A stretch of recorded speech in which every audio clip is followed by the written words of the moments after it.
Beidzot. Atzīstās. Kura trauki te varētu būt? Tam vienreiz ir jāpieliek punkts. Netīrie trauki izlietnē krājas un krājas. Turklāt ir parādījies dalībnieks, kuram par trauku mazgāšanu galīgi nošpļauties.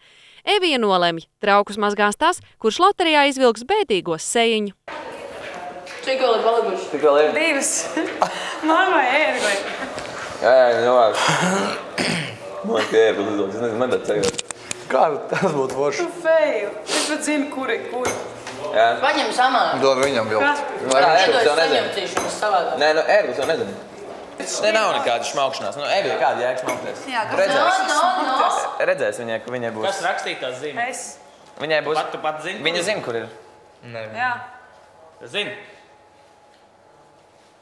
Feju. Feja? Jā. Es izspruku no trauku mazgāšanas. Mēs taisījām lozi. Un es tieši biju dušā. Un es iznācu no dušā ārā un palika 2 lozes tikai, jo pārējie bija visi jau izlozējuši un visiem bija smaidiņi. Un tam, kam būtu bēdīgais vaiks, tam būtu jāmazgā trauki. Man šodien paveicās, es izvilku smaidiņu un Evija, kur taisīja visas šīs lapiņas, tā viņa arī dabūja mazgāt traukus. Bet Andri zina, ka tas šķīvītis uz galda tavējais. Tas šķīvītis uz galda ir tavējais.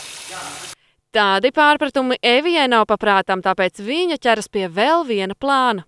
Evoci, ko tu tur dari? Es rakstu uz katra iniciāļus, jo katrs nemāk nomazgātais sevis traukus. Man pat ir nērti acīt. Kurš nemāk nomazgāt traukus? Nav ne jausmas, tieši tāpēc notiek šāds process. Atroti turēsies, labi?